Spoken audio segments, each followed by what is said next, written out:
The Georgia Bulldogs, they enter 2025 in a spot most programs dream of, right? A down year last year meant still winning the SEC, and they still made the college football playoff, even though their quarterback got hurt in the SEC championship game. Last fall, Georgia went 11-3 overall. They were 7-1 in the SEC.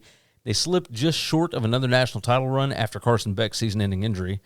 Now in his 10th season in Athens, which feels wild. Kirby Smart is 105-19, and he's still got one of the deepest rosters in the country, even after some heavy attrition last year. Gone, of course, are NFL-caliber talents. You got the quarterback Carson Beck, who transferred to Miami. Multiple offensive linemen gone, a large chunk of the front seven. As always, Georgia reloads with blue-chip prospects and some high-level transfers. Sportsbooks see Georgia right back in the mix. The odds are pretty remarkable considering how many starters are gone, but it shows just how high the Dogs' floor remains under Kirby Smart. Now, offensively, all eyes are on the quarterback, Gunner Stockton. He steps in for Beck. Stockton is not the polished passer that Beck was, but he brings a strong arm and a more aggressive downfield mindset. Maybe the leadership qualities are a little different. I know that a lot of Georgia people think that this is the best move that they could have made, that they didn't want Carson Beck back, and maybe they didn't. I totally understand. Gunner Stockton he's the offensive coordinator, Mike Bobo's boy.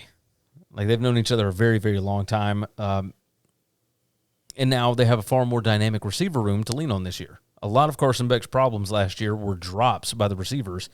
So they bring in transfer Zachariah Branch from USC, Noah Thomas from Texas A&M, and then you still got the guys that are returning like Daylen Bell, Colby Young. It gives Georgia a faster, more explosive core, right? The backfield is also stocked. Nate Frazier is looking for a breakout. He could be a breakout star. How's that? And the Illinois transfer, Josh McCray, that's going to be that's a powerful running back duo.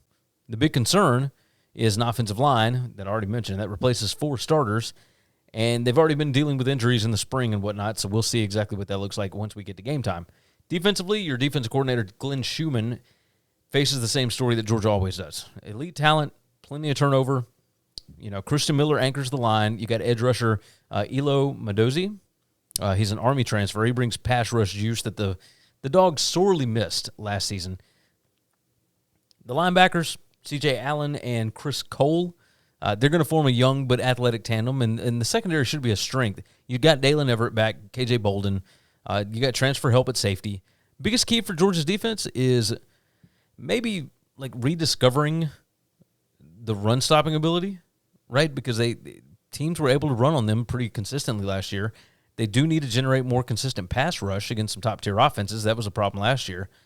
The path to another playoff berth is right there this year. They avoid LSU. They avoid Missouri. They avoid Oklahoma. They avoid Texas A&M this year. The toughest test, probably, at least the toughest road test, I think, is at Tennessee. Yeah. They play Florida on maybe at Auburn. I don't know. There's some tough ones. They do have heavyweight showdowns, right? You've got Alabama at home. You've got Ole Miss at home. You've got Texas at home.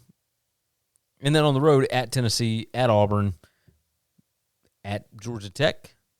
I mean, all that stuff is interesting. The annual day with Florida is in Jacksonville, as usual.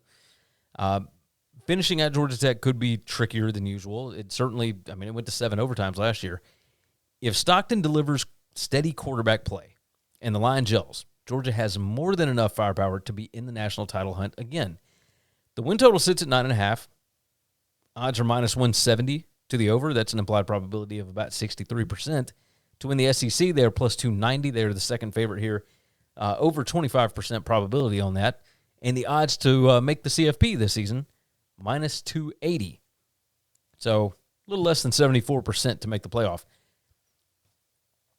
I know Georgia is immensely talented, but I don't really like this roster as much as the ones in the past. Like, it feels weird to think that the floor for Georgia could potentially be losing 4 games. But that's certainly the floor here. Like, even still, I think the schedule sets up great. I expect an 11-1 record. I think the only loss is at home to Texas. I think they're going to have a trip to Atlanta for the SEC championship game. Thanks for listening to Winning Cures Everything. Make sure and follow me on Twitter @GaryWCE. If you want to toss in a question, you can email me Gary@winningcureseverything.com. Make sure and hit that subscribe button, and we'll see you next time.